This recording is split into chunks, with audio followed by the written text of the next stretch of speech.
Terima kasih. Assalamualaikum warahmatullahi wabarakatuh. Selamat sore semuanya. Perkenalkan saya dengan Notaris PPAT ya, dengan Cahyani Siti Dewi Sastra, yang mana teman-teman dekat saya memanggil saya dengan nama kecil saya Ocha. Kantor saya di Kota Baru Parahyangan. Nanti kalau misalkan mau ada konsul, mau datang ke kantor langsung atau mau melalui WhatsApp juga boleh ya. Nanti bisa di-share oleh Pak Erwin. Memang ini adalah pertemuan saya dengan Aribi yang kedua ya. Saya diundang kembali dan saya juga menyatakan terima kasih, alhamdulillah sudah bisa hadir di sini dengan kondisi sehat walafiat, dan ternyata makin banyak yang peminatnya ya. Berarti alhamdulillah selama ini yang kemarin saya sampaikan juga ternyata banyak yang minat. Memang saya itu dikasih tema ini sama Aribi sama dengan yang kemarin, yaitu mengenai peralihan hak itu berdasarkan girik, berdasarkan peralihan hak tanah yang lainnya. Nah, memang saya akan sedikit memaparkan lah ya, sebelum tadi yang Bapak sampaikan ya, Pak Fadil yang ingin tanyakan ya Pak Fadil ya. Mungkin saya cerita juga mengenai peralihan itu apa sih gitu kan. Nah, peralihan tuh memang banyak ya. Menurut pasal 37 PP 27 tahun 1997, peralihan itu diantaranya adalah mengenai berdasarkan akta jual beli, berdasarkan akta hibah, berdasarkan akta tukar menukar, kemudian ada pemasukan ke dalam perusahaan atau imreng gitu kan, berdasarkan juga pewarisan. Nah, itu diantaranya menurut PP 24 tahun 1997. Nah, apabila misalkan Bapak yang tadi Pak Fadil tanyakan, itu berarti kita flashback ya ke tahun 1900 biasanya 50-an ya Pak ya, seperti yang bulan lalu, 2 bulan lalu saya sampaikan. Memang itu di Indonesia tentunya kan kita melihat dari sejarahnya ya Pak ya. Sejarah dari Indonesia itu kan sudah 3 abad kita dijajah oleh Belanda, di mana memang hak-hak tanahnya itu merupakan hak perfounding lah waktu itu diistilahkan gitu ya, dinamakan perfounding atau hak egendom. Nah, perfounding hak egendom ini adalah pada saat pemerintah Belanda sudah lepas dari Indonesia, tanah-tanah tersebut ada yang didaftarkan ya, ada yang dikasihkan ke memang orang terdekatnya, ada yang diambil oleh waktu itu mungkin belum ada kebentuk pemerintah ya, walaupun kita sudah merdeka tahun 1945, tapi pertanahan itu kita collect lah istilahnya ya, kita daftarkan atau kita tata semua itu dimulai tahun 1950 lebih ininya ya, lebih terperincinya. Nah, kalau misalkan kita mempunyai tanah saat ini yang memang sifatnya egendom atau perfounding, itu tergantung dari wilayahnya Pak. Wilayah mana? Yang kemarin ada konsultasi juga ke saya tuh di Pak siapa dari ini juga. Pak Aldri. Pak Aldri ya. Kebetulan itu beliau juga perfounding ya. Gitu. Nah, itu di daerah Purnawarman gitu. Nah, itu Purnawarman itu memang banyaknya perfounding dan atau egendom ya, daerah Dago ya. Biasanya tanah-tanah yang atau perumahan-perumahan yang masih bangunan Belanda lah gitu ya. Nah, kalau misalkan pada saat ini kita akan mengajukan untuk kepemilikan, itu bisa Pak, bisa, tapi tergantung wilayahnya juga. Kita harus menanyakan ke aset pemerintah Kota Madia kalau ada di Bandung. Nah, jadi nggak semua mungkin, karena perfounding itu ada yang memang sudah dimiliki oleh pemerintah, ada yang memang dimilikinya oleh tanah pribadi itu, orang perorangan itu gitu. Nah, khawatirnya ini floatingan yang di sana ya. Itu tumpang tindih itu sebetulnya sudah dikuasai oleh pemerintah, tapi karena memang belum diserahkan ke yang pemiliknya, akhirnya oleh pemiliknya masih dikelola sampai turun temurun gitu. Padahal floatingan di sana mungkin sudah dikuasai oleh daftarnya sudah ada di daftar pemerintah gitu Pak. Nah, itu kita lihat dulu Pak, bisa atau tidaknya gitu. Nah, kalau memang bisa, itu prosesnya tentunya panjang Pak. Panjang, kita harus tanya dulu ke aset negara, kemudian kita juga harus tanya ke pusat, ke Jakarta, itu bagian Balai Harta Pak namanya. Balai Harta Negara ya. Balai Harta Negara, betul. Nah, ada nggak floatingan yang di daerah itu? Katakanlah, kalau sekarang kan sudah mulai terporting tuh Pak semuanya. semenjak 10 tahun ke belakang zamannya Pak Jokowi, semua tervalidasi, terplotting tanah-tanah tersebut. Didata ulang lah ibaratnya Ibu ya. Betul, didata ulang. Jadi Supaya sekarang tidak ada. lebih mudah sekarang Lebih mudah. untuk mencari itu. Bisa ke Tanjung Jakarta ya, Balai Harta Niaga. Kalau ada memang langsung kita masuk ke pemerintah Kota Madya Bandung, atau kalau ada di kota, kalau misalkan kabupaten tergantung wilayahnya. Nah itu Pak, dari situ kita proses apa segala macam, tapi yang diharapkan itu, yang mengajukan untuk kepemilikan itu adalah pemilik awal, bukan pada saat proses pembeli yang baru Pak, gitu. Karena apa? Karena untuk memudahkan segala sesuatunya mengenai historical terhadap tanah tersebut. Jadi jangan, ya udah saya misalkan ada transaksi jual beli, pembelinya aja yang ngajukan, jangan pembelinya Pak, karena pembelinya kan baru, gitu. Nah ini yang lamanya ini pemilik awalnya tuh sudah turun temurun biasanya. Nah itu Pak, satu. Apalagi dikuasai ya Bu ya. Apalagi dikuasai, gitu. Kalau ditempatin lebih mudah sebetulnya, gitu ya. Mungkin itu Pak cukup, atau mau ada tambahan? Cukup ya. Nah yang kedua, yang tadi mengenai tanah KAI. Tanah KAI juga sama Pak, itu kan tanah KAI itu banyak sekali ya. Saya kemarin baru dapat kasus tuh, ada di jalan Cipunegara. Mungkin kalau Cipunegara tahu ya, nomor 31 itu lagi ditutup sama seng ya. Yeah. Itu entah memang sudah diambil alih full oleh KAI atau masih sengketa. Saya belum selidiki gitu, tapi saya ada penunjukan. Kebetulan saya kemarin saya kan diangkat jadi ketua APJI itu Asosiasi Pengusaha Jasa Boga Indonesia. Kebetulan sudah kerjasama dengan KAI. Nah kebetulan karena saya baru diangkat, jadi saya dimintain tolong untuk menyelidiki tanah yang KAI itu Pak, gitu. Tanah KAI ini sebetulnya Pak, ada memang yang bisa dipergunakan untuk masyarakat yang berbadan hukum atau yang tidak. Seperti sepanjang jalan kereta cepatnya Pak di daerah Laswi.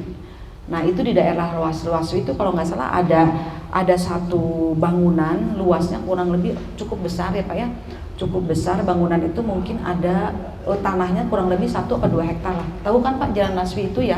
Nah itu kebetulan juga saya diminta oleh pusat untuk menguruskan masalah perizinannya, karena kereta yang ada di sana tuh gerbong dan lain sebagainya, fasilitas KAI itu masih lama gitu. Nah saya ada konsultasi lah dari pusat ke saya ya, untuk menyatakan Bu ini bisa untuk peralihannya apa, karena mau ada pembaharuan terhadap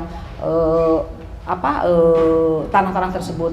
Nah saya lihat posisi rumah yang ada di sana itu memang masih dalam konteks abu-abu Pak. Jadi antara bisa dimiliki atau memang kita sewa selamanya gitu. Saya juga belum mendetil ya Pak ya untuk mengurusi masalah perumahan yang di sepanjang KAI itu, karena memang yang dimintain tolong adalah mengenai perizinannya dulu gitu. Nah saya rasa Pak ya, kalau untuk masalah KAI, untuk khususnya untuk masyarakat itu sebaiknya Pak kolektif. Kalau kita mau mengajukan untuk sewa, perpanjangan sewa. Nah kalau dimiliki rasanya berat Pak. Karena udah memang milik KAI. Memang itu udah milik KAI. KAI-nya sendiri kan punya prosedur. Ada proses untuk pelepasan terhadap tanah itu kan tentunya bukan hal yang mudah gitu. Tentunya harus ada UPS dari KAI-nya sendiri, harus ada berita ke negara, putusan negaranya seperti apa gitu. Jadi sepertinya mungkin untuk kepemilikan secara pribadi, perorangan ya Pak ya, perorangan adalah kemungkinannya kecil gitu. Lebih baik mungkin perpanjang aja sewanya gitu. Dan kecuali kalau memang KAI itu bekerja sama dengan satu badan hukum, PT misalkan. Nah seperti yang kemarin bulan lalu saya contohkan masalah di Paskal Pak. Itu Paskal itu sebetulnya tanah KAI. Seluruhnya tanah KAI itu Paskal tuh. Nah ada dipinjam satu developer betul. Ada satu developer besar yang kerjasama dengan KAI, akhirnya diperbolehkan untuk memakai tanah tersebut untuk dikomersilkan dengan status ya tentunya HPL, tapi HPL bisa dimohonkan dengan HGB. Jadi HGB di atas HPL. Nah itu statusnya lebih lama karena itu komersil, ngebangun apa segala macam, biasanya 50 tahun. keuntungan yang didapat KAI mungkin ya akhirnya BOT ya, BOT ada presentasi yang memang diberikan ke KAI-nya sendiri. Itu Pak, ya boleh. Nah mungkin saya tambahkan lagi ya untuk ini ya Pak, untuk pemaparan yang tadi ya, supaya nanti bertanyanya tergali gitu ya. Apa nih yang mesti saya tanyakan berdasarkan ini apa paparan dari saya ya Pak ya. Nah seperti yang tadi saya sampaikan, bahwa peralihan hak itu tadi ada 5 apa 6 gitu ya kan, berdasarkan akta jual beli, berdasarkan hibah, berdasarkan waris, berdasarkan tukar menukar, berdasarkan imreng gitu kan, kurang lebih 5 lah ya. Nah dari yang 5 itu kita harus cermat membaca sertifikatnya ini atas nama perorangan atau atas nama perusahaan gitu kan. Kalau khususnya ini akta jual beli ini banyak sekali nih kasus yang maksudnya bukan kasus sebetulnya, yang memang peralihan ini banyak yang harus dikupas lah gitu. Sertifikat ini kalau misalkan memang atas nama PT atau perusahaan yang akan menjual, tentunya kalau PT ke PT itu berarti kan ada beberapa hal ya Pak ya, antara mau merger atau akuisisi gitu kan, akuisisi merger. Kita lihat nih, mungkin ada juga dari beberapa agent yang mendapatkan proyek seperti ini ya Pak ya, ada ya? Banyak, pasti banyak ya.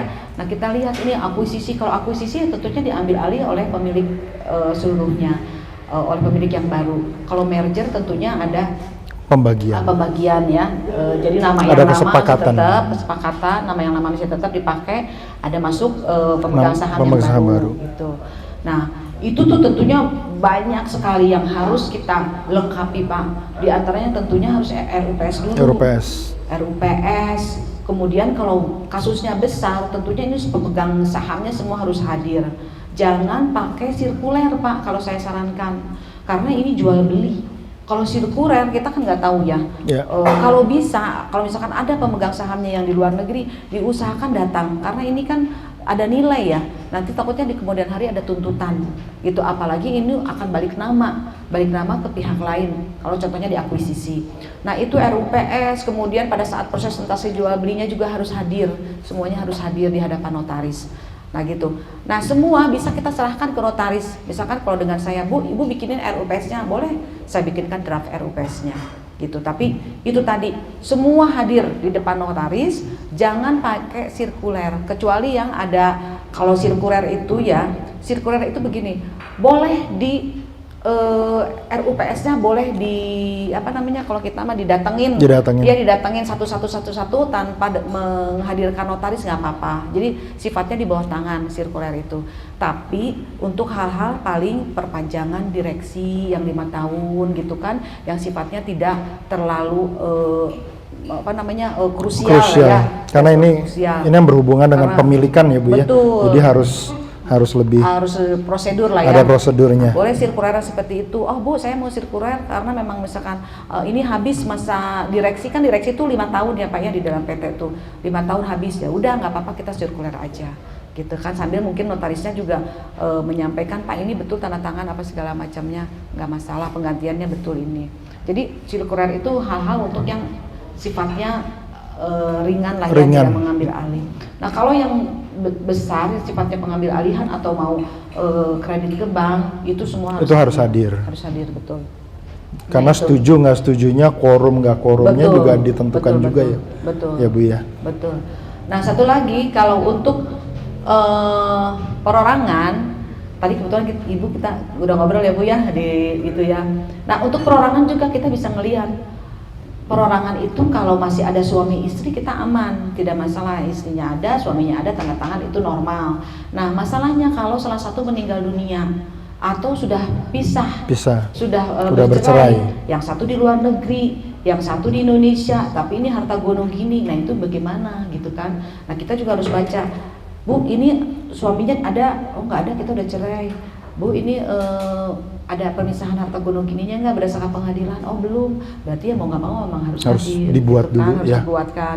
Tapi kalau misalkan oh udah ada putusan pengadilannya apa segala macam, nah perlu diingat di notaris itu walaupun sudah ada putusan pengadilannya untuk nama yang masih tertera di sana, tetap itu harus hadir di notaris. Walaupun udah ada pembagian harta gunung gini ya nih, setengah bagian suami, setengah bagian istri atau anak-anaknya lah ya, berdasarkan putusan pengadilan, tetap untuk proses peralihan keperdataannya harus tanda tangan di hadapan notaris. Nah itu kadang-kadang yang repot. Bu, udah saya mah katanya suaminya di luar negeri, tinggal di mana, di Inggris di mana, mau nggak mau kita buatkan surat persetujuan dan kuasa, tetapi yang bersangkutan harus datang ke KBRI atau Komjen setempat untuk melegalisir, menandatangani bahwa memang surat yang dibuat itu adalah benar gitu. Nah itu banyak saya juga menemukan hal-hal seperti itu ya. Sebetulnya kalau memang niat dia mau melepaskan, itu tidak akan jadi sulit gitu ya. Nah itu mungkin sedikit itu aja dulu, nanti belum saya ke hibah atau ke waris atau ke yang lainnya. Oke. Mungkin teman-teman ada yang mau bertanya, ini kita kalau udah kasih paparan ceritanya. Siap. Kita kasih clue-nya dulu tadi soal warisan. Boleh. Mangga Ibu. Mangga. Silahkan. Punten ya Bu. Selamat sore Bu, selamat sore teman-teman semua. Selamat sore Bu. Nama saya Olivia dari Era Ino. Menyambung dengan status-status tanah yang diperjualbelikan tadi. Ini tuh saya dapat listing ya, jual beli satu rumah. Dia hak sewa tanah Pemkot. Sebenarnya itu bisa diperjualbelikan atau tidak? Dan saya udah dapat masukan katanya bisa diperjualbelikan, tapi harganya setengahnya atau bisa diperjualbelikan biasanya harganya sepertiganya atau gitu. Sedangkan kan mungkin ini si penghuni juga nggak tahu gitu kan, dia sebenarnya dia merasa itu udah punya dia gitu, tapi memang itu hak sewa tanah Pemkot, jadi dia mau jual gitu. Jadi sebenarnya statusnya bagaimana dan biasanya harganya bagaimana gitu kalau bisa gitu. Boleh. Terima kasih. Saya jawab satu-satu dulu atau ya, satu-satu dulu aja ya Bu ya. Satu dulu ya. Boleh Bu, baik, terima kasih atas pertanyaannya. Ini sama Bu ya, seperti yang pembahasan saya bulan lalu, 2 bulan lalu, itu sewa Pemkot. Sewa Pemkot juga Bu ada wilayah-wilayahnya. Nah, wilayah yang sudah tidak boleh diperjualbelikan, hanya perpanjang sewa, itu sama yang kemarin saya bilang daerah Rasamala. Ibu tahu daerah Rasamala? Di belakang Gedung Sate, di belakang Cilaki. Nah itu udah nggak boleh Bu. Itu perjualbelikan murni. Untuk balik nama ke atas nama pemilik yang baru itu susah dan Pemkot menolak. Kalau perpanjangan sewa memungkinkan Bu. Jadi kalau memang kita ada mau jual beli, Ibu harus tanya dulu nih tadi yang saya sampaikan, kemana, ke aset yang ada di pemerintah kota yang di Jalan Aceh itu loh Bu, Jalan Aceh yang bundaran itu. Nah tanya dulu Bu, kita tanya dulu ini apakah wilayah ini boleh tidak sewa Pemkotnya ini untuk diperjualbelikan secara langsung. Jadi itu sebenarnya yang diperjualbelikan itu hak sewanya. Hak sewanya, tepat sekali Bu, hak sewanya. Kalaupun misalkan ada wilayah yang itu, oh boleh Bu nanti bisa diurus misalkan balik nama. Nah diharapkan Bu yang mengurusnya itu yang pemilik lama Bu. Nanti karena sudah, pemilik lama yang tahu semua. Yang tahu semuanya statusnya. Saya ada pernah mengurus juga Bu yang begitu tahun 2010 2011 lah kalau nggak salah di daerah Setiabudi Bu. Setiabudi kebetulan itu dekat Enhai Bu, ada gitu. Nah kebetulan dekat Enhai dia juga sama Bu sewa Kodia masuk ke area Enhai lah. Masuk Enhai. Saya uruskan dan alhamdulillah itu bisa Bu. Tapi yang mengurusnya memang pemilik lama dulu. Pemilik lama setelah ada surat SK ya Bu ya, kan itu prosesnya harus ke gubernur, harus ke wali kota Bu, harus banyak birokrasi yang kita tempuh. Ternyata alhamdulillah keluar Bu, jadi setelah keluar baru proses di BPN-nya bisa langsung balik nama ke atas nama itu dengan status tentunya hak milik. Gitu, Bu. Berarti itu dimiliki jadinya Bu ya? Dimiliki, karena yang mengajukannya sudah ada tercatat dulu ya, saya kejadian 2011 ya. Memang sudah ada itu istilahnya diperbolehkan dijual gitu diperbolehkan menjual dan disampaikan setelah kajian-kajian dari gubernur, wali kota, diperbolehkan itu bukan mengoper alih ya, kalau mengoper alih kan hak sewanya yang mengoper alih, ini boleh menjual. Dimiliki jadinya. Dimiliki. Betul, dia jual. betul. Kalau ini kayaknya saya kasusnya dia ini beli hak sewanya dari orang pertama gitu. Jadi ini dia mungkin sebagai orang kedua kali ya, ada Orang berikutnya lah ibaratnya ya. Terus dia mau jual lagi. Jadi kayaknya itu agak susah ya Bu. Agak susah Bu. Dan lihat juga kondisinya ini wilayahnya mana yang tadi sampaikan itu Bu. Mungkin ada, kalau misalkan wilayahnya hak sewa itu biasanya rata-rata di Kota Madia ya Bu ya. Saya dapat di jalan saya di Padang juga Pak. Oh iya betul ya. Ini tanya aja dulu Bu, masih boleh nggak dialihkan hak kepemilikannya, bukan hak sewanya ya. Kalau hak sewa mah pasti bisa. Nanti paling mungkin tahunnya aja yang kita bisa naik. Biasanya juga harganya murah kan. Betul, setengah harga betul memang. Iya. Iya betul ya. Tadi tanyanya ke siapa Bu? Kalau nanya bisa Aset pemerintah kota. Aset Ya bagian pemerintah aset kota. aja, bagian aset yang di Jalan. Kota Madia. Jalan Aceh. Jalan Aceh. Jalan Aceh tuh yang bundaran itu tuh Pak, yang deket arah Jalan Merdeka. Ya depannya ini Santa Angela kalau nggak salah, seberangnya Santa Angela. Seberang. Kalau dulu bukannya ke Disperum.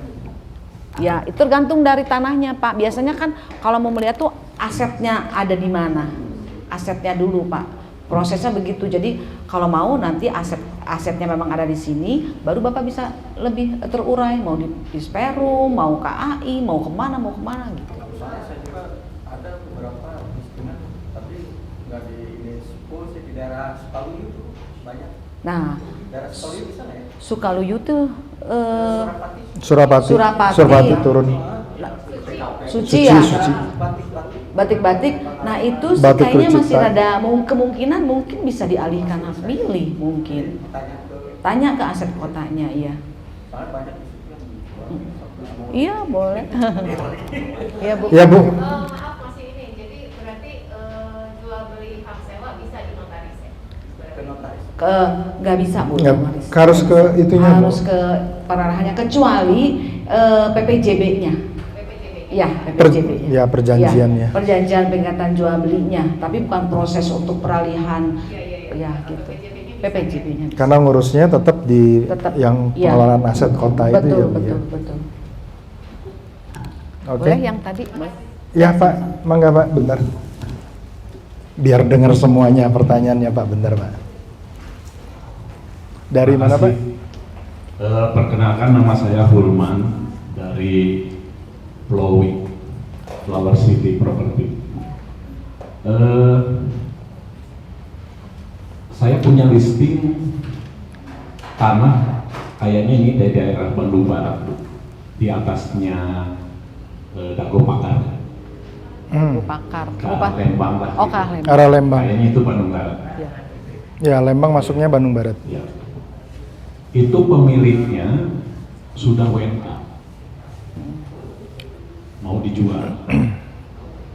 Walaupun dia punya KTP NIK nasional, tapi saya merasa yakin KTP pun pasti nanti ketangkap sama notaris ataupun pada saat bayar pajak. Apakah pendapat saya itu benar?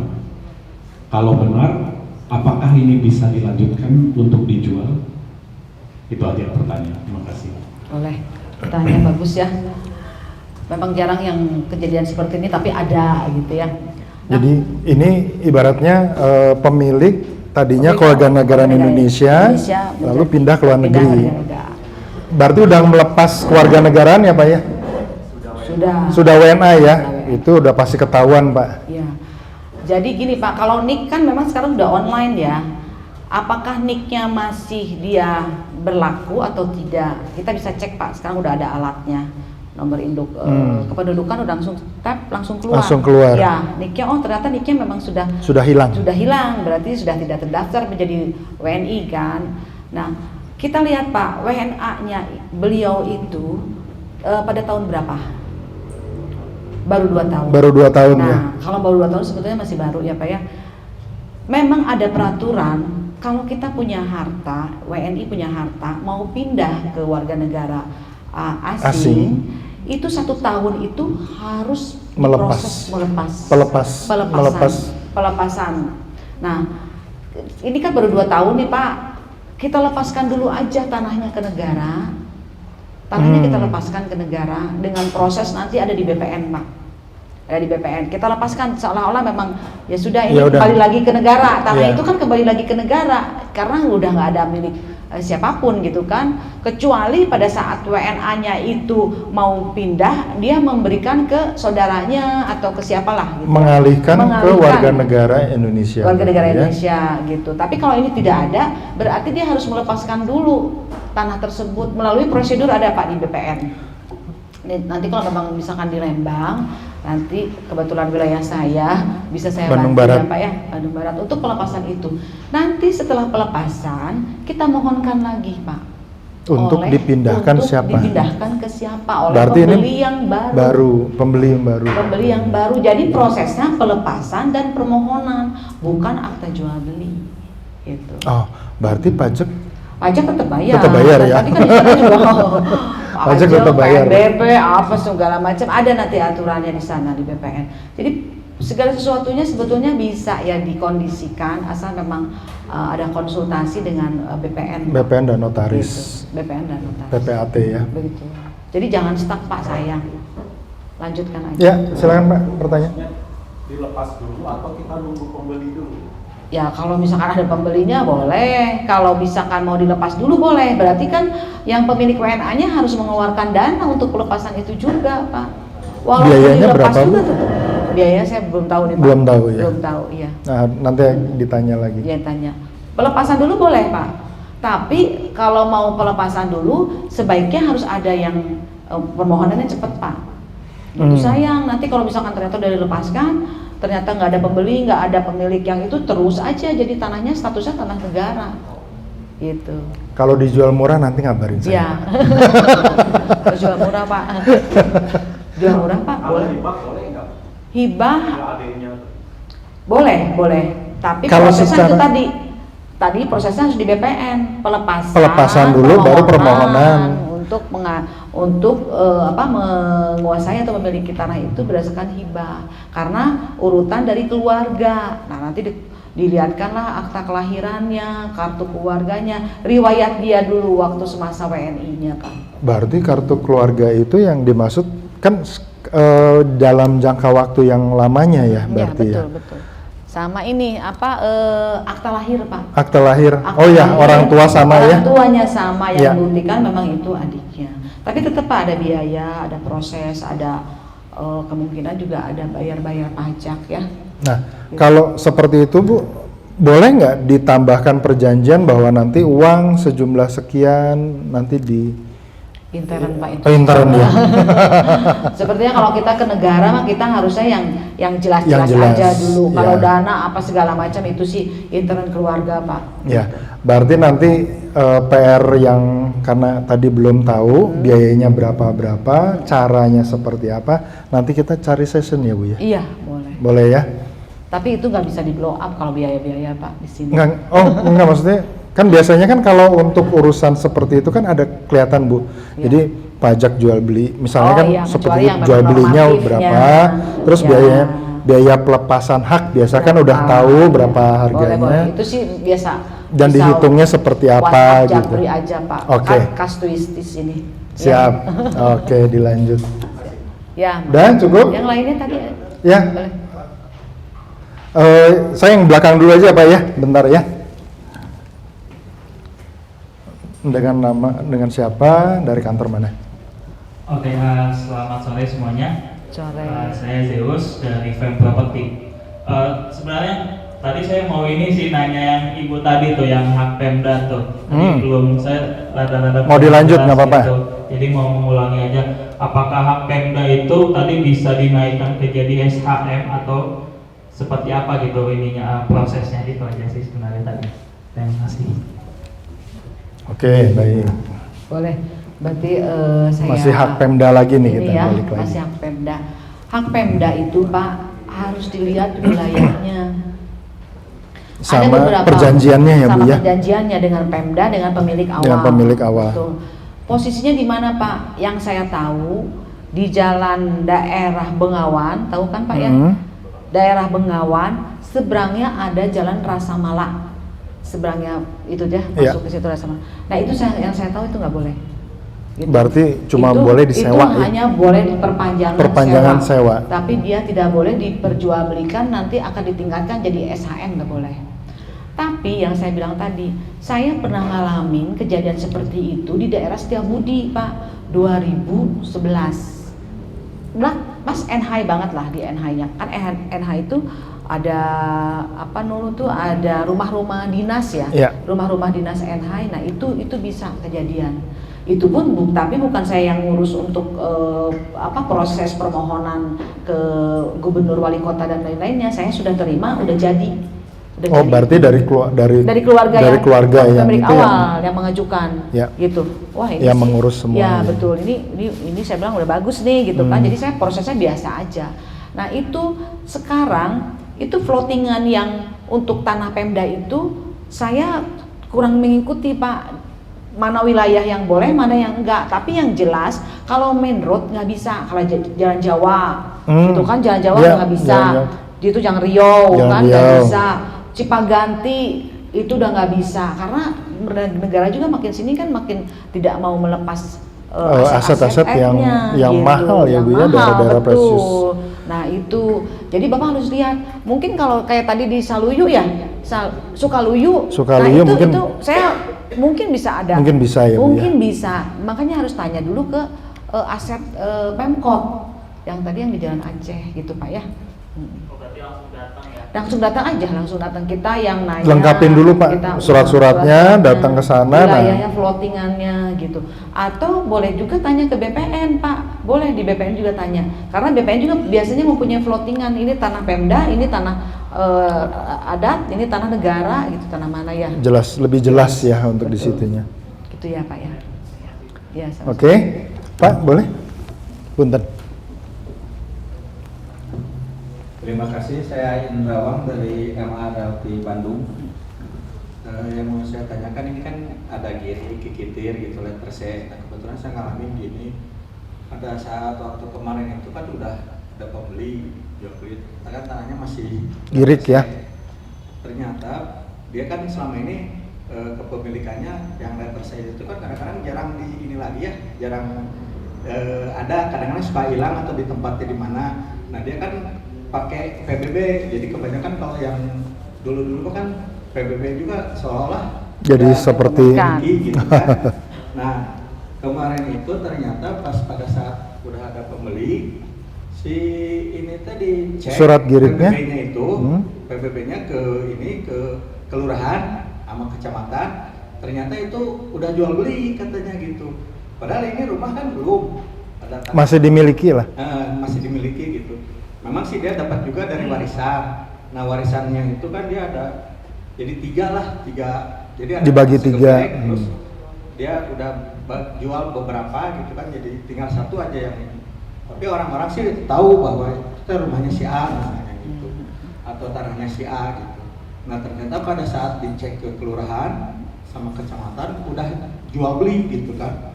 Nah itu harus gimana ininya prosesnya? Jadi kan apa ada yang berarti apa PBB-nya belum di-split atau gimana gitu kan, atau gimana itu ya? Jadi si pemilik ini harus kemana gitu, sedangkan itu kan udah taunya udah dijual beli semua, berarti nggak ada ini gitu kan, nggak ada pemilikan letter C-nya gitu. Boleh, paham gitu Pak. Terima kasih. Sama-sama. Jadi gini Pak, PBB atau SPPT adalah bukan bukti kepemilikan terhadap tanah itu. Yang harus kita ingat dulu ya pertama. PBB adalah bukan bukti kepemilikan terhadap tanah.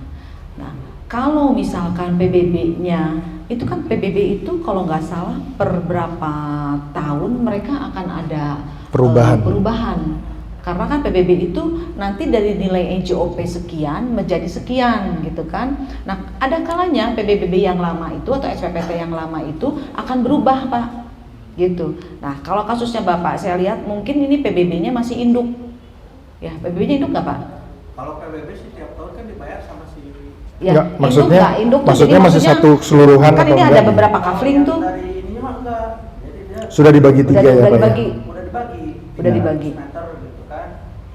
Cuman kan pas pada saat mau dijual beli. Nah, katanya udah jual beli kan. oh ya sepertinya Pak, kemungkinan ya PBB itu adalah PBB induk Pak. Jadi PBB untuk satu blok itu kemungkinan.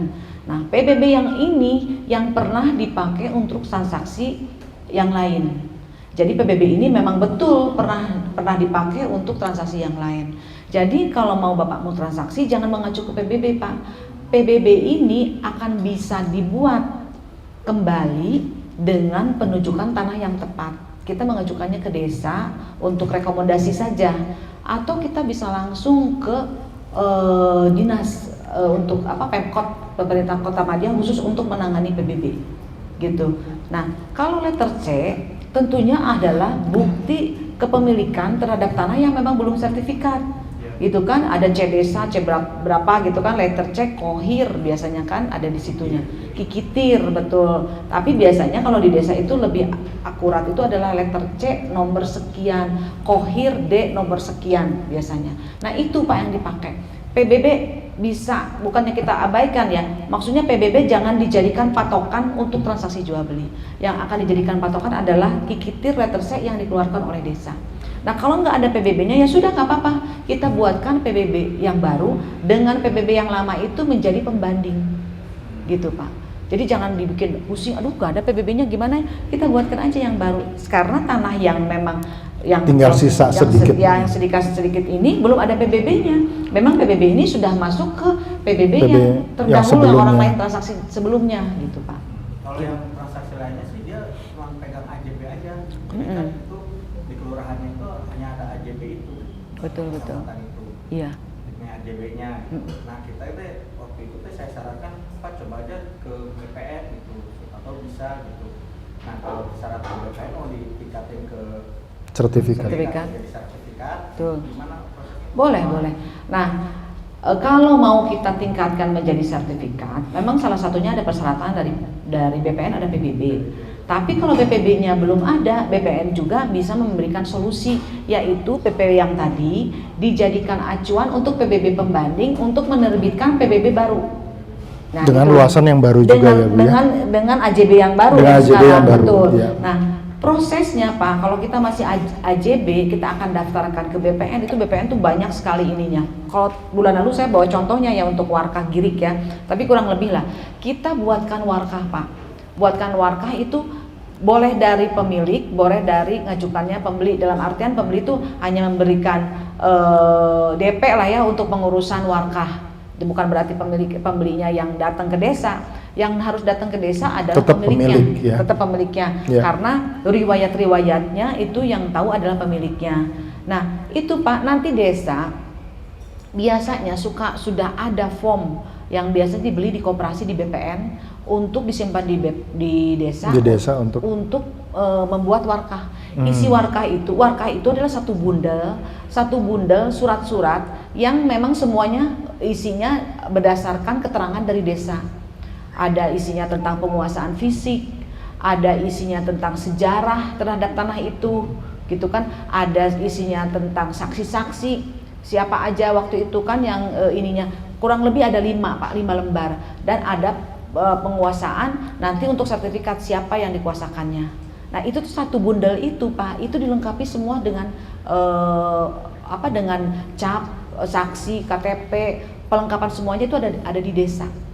Gitu. Jadi desa yang memanggil desa yang berhubungan dengan tanah kita itu yang jadinya. datang ke desa untuk dimohonkan warkah. Pak, saya mau transaksi, misalkan Pak saya mau jual beli, atau nggak usah saya transaksi jual beli, Pak saya mau nyertifikatkan aja lah terhadap tanah ini. Keluarlah warkah itu. Dengan tentunya pasti ada kontribusi ke desa, nilainya tergantung dari kebijakan desa, yaitu berapa-berapanya gitu. Nah itu Pak.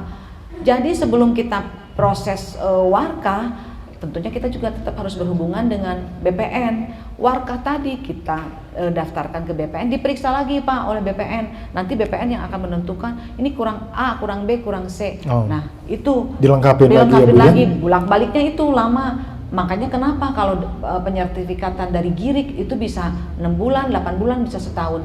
Tergantung dari kelengkapan data tersebut. Maka kalau datang ke meja saya sih suka, ini nggak bisa, ini kurang.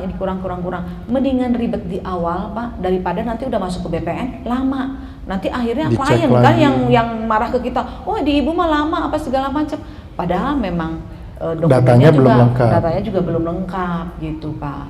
Yang jadi masalahnya teh si yang di PBB sama di jual beli itu udah meninggal semua.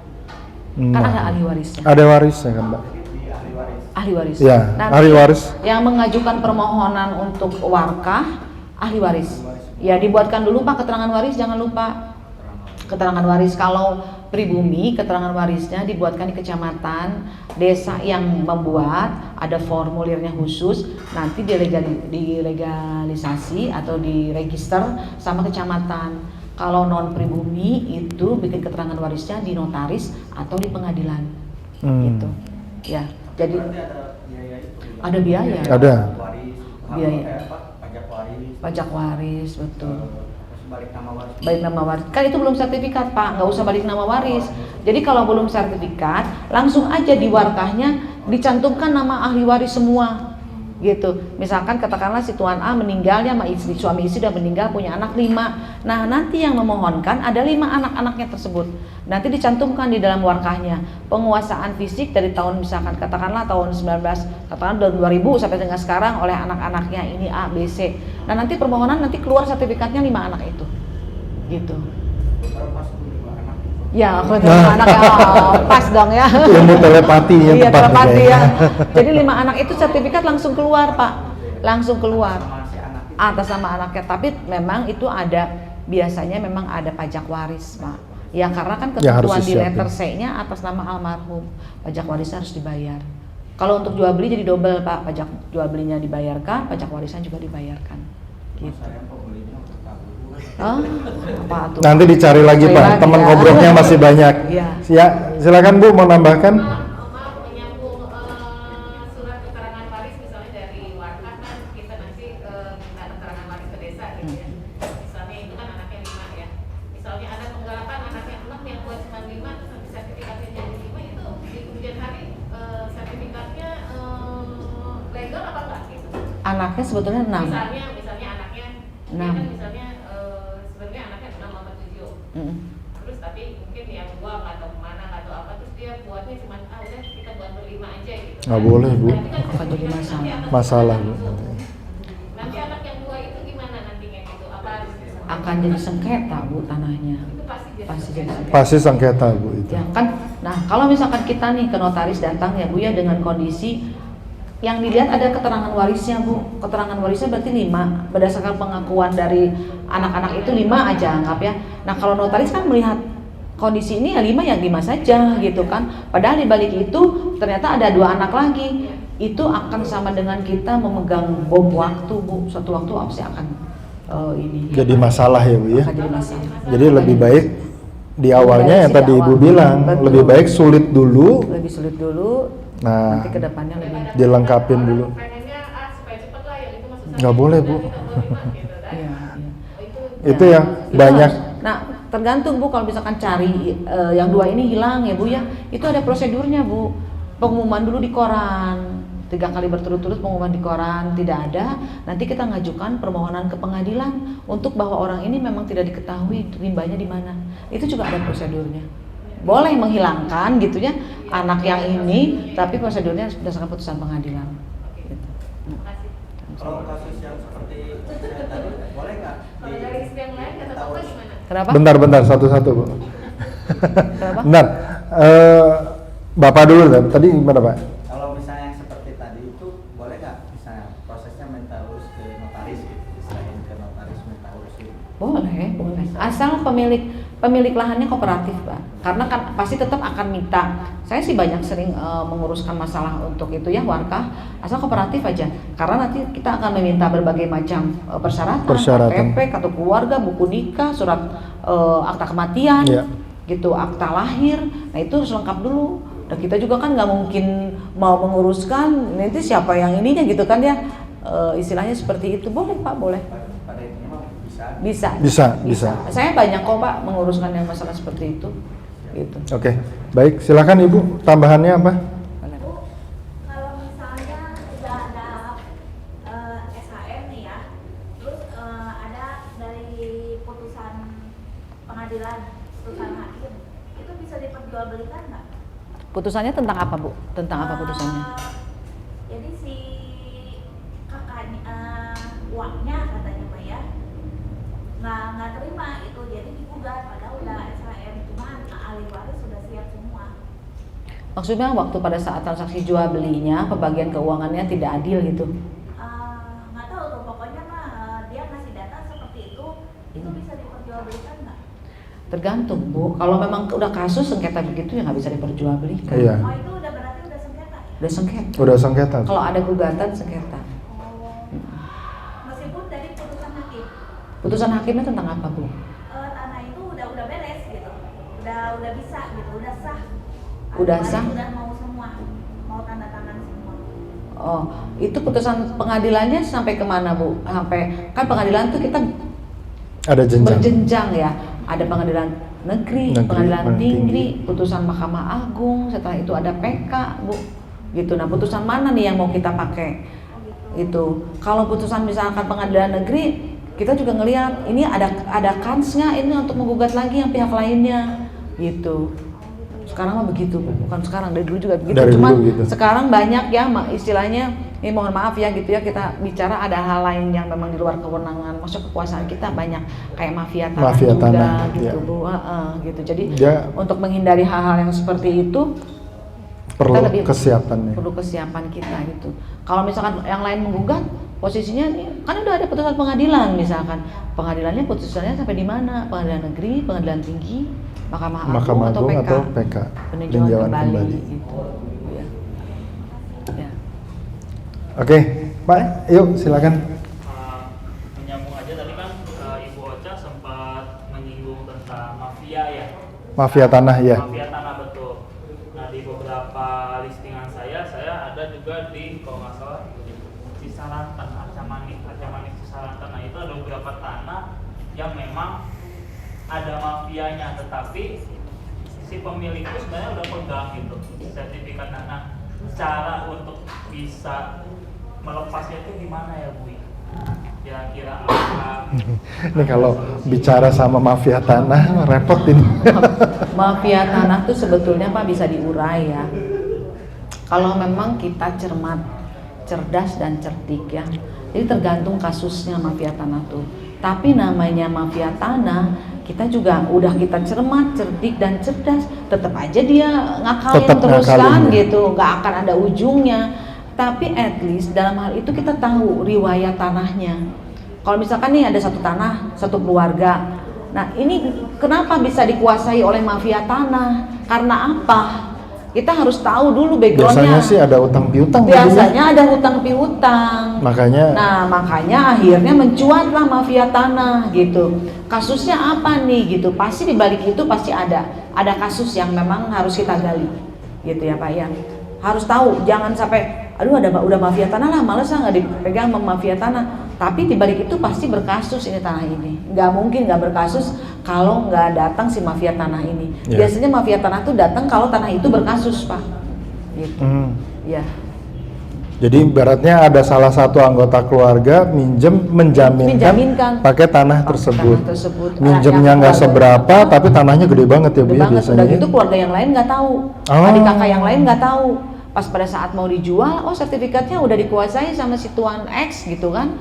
Wah, ini Tuan X juga kan kekeh dia mempertahankan. Iya, karena dia punya, dianggap kan itu disita. Betul, ya, disita. ya. Ternyata si Tuan X sudah memperjualbelikan lagi ke si Tuan Z. Nah, itu yang akhirnya menimbulkan jadi kasusnya panjang dan timbullah mafia tanah. Mafia tanah posisi di mana nih kita sebutkan? Yang namanya mafia tanah itu Pak sebetulnya yang lebih disebutkan tuh dia itu mengadakan yang kita maksud ya mafia tanah tuh ya mengadakan yang tiada, meniadakan yang ada, paham nggak? Jadi bolak-balik jadi bolak-balik. Ada Pak, saya pernah nih, ini mah cerita ya. Sebetulnya udah berbagi pengalaman. Berbagi pengalaman aja. Saya mendengar dari notaris lain yang udah senior dulu. Itu Pak, kasusnya begitu. Rata-rata tuh di Lembang Pak. Makanya kalau di Lembang tuh kita ada floatingan khusus di BPN tuh. Oh ini daerah ini jangan Bu, ada di BPN-nya juga ada. Jangan Bu, ini mah banyak mafia tanahnya. Karena itu waris dulu pada saat dulu tuan haji siapa gitu ya, memiliki area tanah itu katanya sampai 200 hektar. Wow. Ya, dulu tuh ya. Nah, akhirnya yang sekarang menggugat itu adalah cucu-cucunya. Cucu-cucu yang tahu ya, dia anggap dia punya tanahnya besar. Kadang-kadang ada yang tahu, kadang-kadang ada yang sok tahu, Pak. Jadi kita juga nggak tahu. Jadi yang kadang-kadang tanahnya itu sebetulnya sudah dijual, udah jual belikan, tapi tetap diaku lagi ya. Surat. Nah, itu yang tadinya nggak, yang surat itu udah harusnya nggak ada, diadakan. Dan biasanya kerjasama dengan oknum gitu. Oknum desa. Desa. Nah, itu yang disebut mafia tanah tuh, persepsi saya seperti itu. Yang ada ditiadakan, yang tiada diadakan gitu kan. Yang itu mah udah jelas itu satu tindakan kriminal ya, gitu. Nah itu. Tapi kalau misalkan sengketa apa segala macam itu sebetulnya masih bisa diurai dengan merincikan riwayat tanahnya dan kapan itu, diperjualbelikannya juga ya Bu ya, ada datanya ya. Betul. Dan itu Pak, akhirnya ujung-ujungnya musyawarah bersama dengan masing-masing legowo memberikan sedikit keuntungan kepada mereka gitu. Banyak kasus yang seperti itu. Contohnya salah satu adalah ruko di Bengawan. Ya. Gitu. Itu juga pelik sekali. Kebetulan yang memegangnya notaris dari saya Ibu, gitu ya, kenalan saya. Dia cerita, "Gimana ini?" Saya bilang, "Saya beli ini bener nggak?" Ini kita berbagi cerita aja ya. Bener nggak? Nanti saya digugat lagi sama ahli warisnya atau apa segala macam. Ternyata ya memang enggak, tenang katanya. Saya udah panggil semuanya tanpa kecuali. Akhirnya ya itu dilengkapin diberikan kompensasi. Ujung-ujungnya kompensasi. Udah Bu. Iya. Ujung-ujungnya duit. Gitu. Tapi ya memang seperti itulah, musyawarah harus dikedepankan ya. Kalau memang ternyata deadlock apa ya sudahlah, lebih baik ditinggalkan daripada kita mending cari yang lain ya. Cari yang lain ya, apalagi yang kita lebih aman. Agent kan harus cepat bergerak gitu kan. Mungkin itu ada tambahan lagi, boleh? Ada yang mau menambahkan atau ada yang mau pertanyaan yang lain? Boleh. Ya, silakan. Bentar, Bu Sandra. Pakai ini biar sehubungan dengan tanah adat, mungkin atau performing atau ya Bu ya. Ada seorang bapak yang mengatakan bahwa dia sudah menguasai suatu lahan, suatu tanah di perkotaan selama 40-50 tahun. Katanya itu sudah bisa disertifikat hak milikan dengan dasar kemarin dia bilang ada undang-undang agraria yang mengatakan tentang penguasaan secara sporadis, Bu. Nah, saya kurang mudeng Bu, itu apa maksudnya? Ya, betul Bu. Memang di peraturan kita di Undang-Undang Pokok Agraria, penggarap ya Bu ya khususnya ya Bu. Nah ini penggarap nih.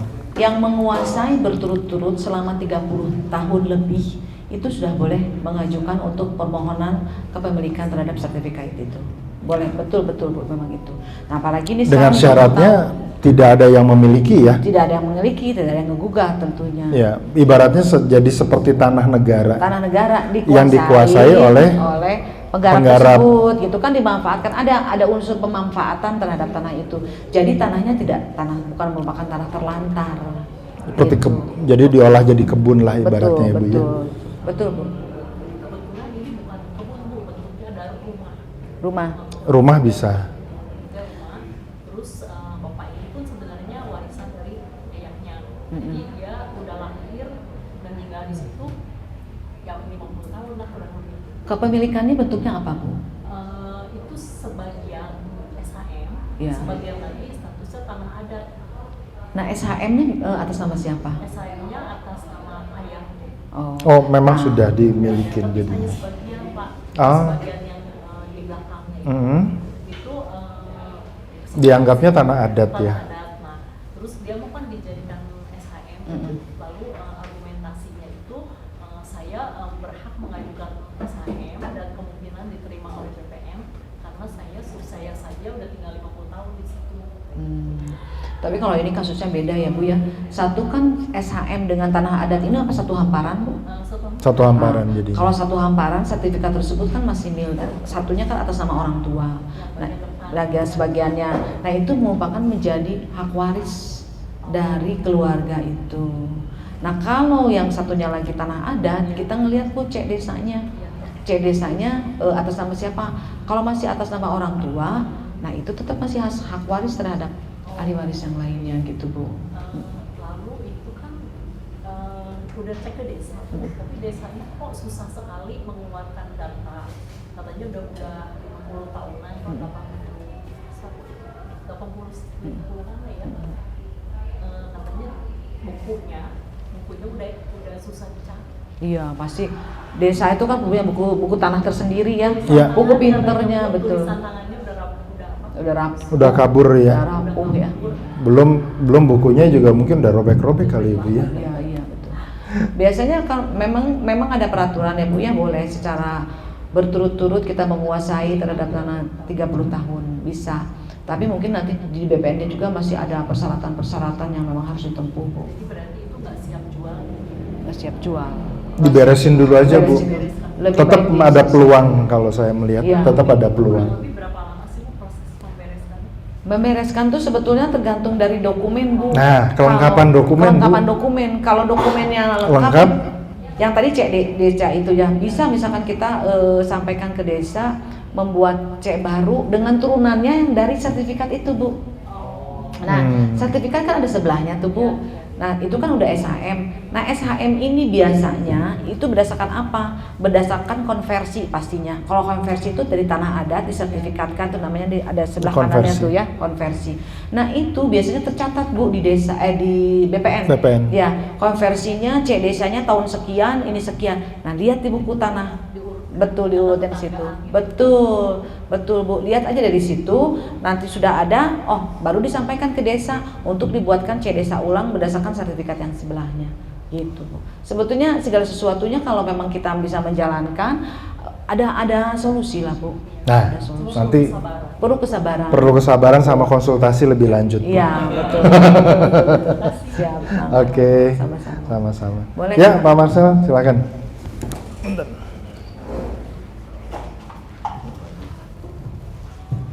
Terima kasih, selamat sore Bu Ocha, selamat sore Pak Edwin, selamat sore teman-teman. Ini berkaitan dengan tanah wakaf. Jadi 1 bulan yang lalu aku dapat istiqanah. Si ownernya itu memang saya juga belum lihat gambarnya. Ternyata pada saat di sertifikat itu ada melintang jalur tanah wakaf. Nah, setelah jalur tanah wakaf itu di atasnya ada jalan. Nah, ketika kemarin mau transaksi sama orang Jakarta, kami itu coba cek. Ternyata si orang ini yang ibu bilang mafia ini dia muncul itu jadi harus bayar tanah wakaf gitu. Nah, Sedangkan tanah wakaf itu peruntukannya untuk jalan ya, nggak salah ya. jadi sudah dihibahkan. Nah, dia bersikukuh bahwa itu tuh ada AJB, dia menunjukkan ke saya. Jadi saya mencari tahu ke lapangan, saya turun sampai negosiasi, tetap dia bersikukuh bahwa dia si yang owner ini atau calon pembeli ini harus membeli tanah wakaf. Sedangkan aturan dari negara kan tanah wakaf kan tidak bisa diperjualbelikan. Nah, Karena kan untuk jalan. akhirnya kami terbentur dengan desa. Akhirnya kami terbentur bagaimana caranya supaya bisa transaksi kan. Sedangkan si pembeli ini nggak bisa kalau misalnya saya harus beli, dan itu harganya harus disamakan dengan harga pasaran setempat. Dan akhirnya saya bilang sama si ownernya, saya bilang, Bu, ya udah sekarang deal-dealan aja. Kalau deal-dealan ke desa gimana supaya telusuri. Sedangkan dia juga sendiri juga tidak bisa, maksudnya tidak ngasih keputusan Bu. Akhirnya saya juga nyerah dan nggak bisa transaksi terjadi. Nah, menurut Ibu kalau langkah seperti itu yang saya bisa kasih solusi buat si yang ownernya ini bagaimana supaya nanti ke depan saya bisa transaksi supaya bisa kasus seperti ini ya. gitu Bu. Nah itu saya mau tanya, tanah wakafnya untuk apa? Jalan. Jalan. Jalan. Untuk jalan. Nah kalau tanah wakaf untuk jalan memang tidak bisa diperjualbelikan karena di situ ada fungsi sosial namanya. Ada kita di peraturan Undang-Undang Agraria, fungsi sosial adalah manfaat yang diberikan untuk kepentingan umum. Gitu. Kalau jalan tentunya tidak bisa diperjualbelikan, Pak. Nah, itu dia ada AJB. AJB-nya berdasarkan apa? Biasanya, Pak, di AJB itu ada namanya komparisi ya. Komparisi itu si A sebagai pihak pertama, B pihak kedua. Nah, ada premis, Pak, di dalam komparisi itu. Dia apa? Berdasarkan apa? Berdasarkan jual beli murni atau wakaf. Kalau memang untuk wakaf itu sudah jelas tidak bisa diperjualbelikan karena itu untuk kepentingan umum, fungsi sosial.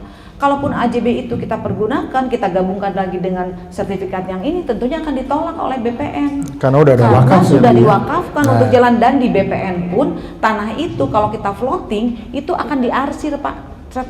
Dan itu jalan ya Bu ya. Gitu. Diarsir itu untuk jalan, jadi percuma. Sebetulnya diperjualbelikan di situ juga percuma, buat apa? Karena itu merupakan fungsi sosial. Jadi kalaupun misalkan yang pemilik AJB itu memaksakan untuk dibayar, ya kita mungkin musyawarah ya Pak ya, nilainya berapa, itu tentunya ada ketentuan lah yang memang kita juga sepertinya itu di penguasa di sana kan ya Pak ya, biasanya kan begitu kan, penguasa di sana yang ingin ada pendatang baru mengambil kesempatan gitu kan, tapi kan secara prosedurnya itu nggak bisa diapa-apain tanah itu, tetap itu harus buat jalan Pak. Jadi kalau mau Bapak telusuri AJB-nya dulu, isi dari AJB-nya apa? Ya, gitu. Jadi cuma depannya sama yang transaksi dengan jadi itu kan 2 generasi di atasnya dia, berarti kan ini berarti cucunya nih. Ya. Berarti kemungkinan dia cuma ngeliatnya itu cuma yang perjanjian bahwa itu punya pemilikan dia. Nah, dasar turunannya itu dia tidak tunjukkan. Nah, gitu Pak. Itu harus dibuktikan dulu ya Bu ya.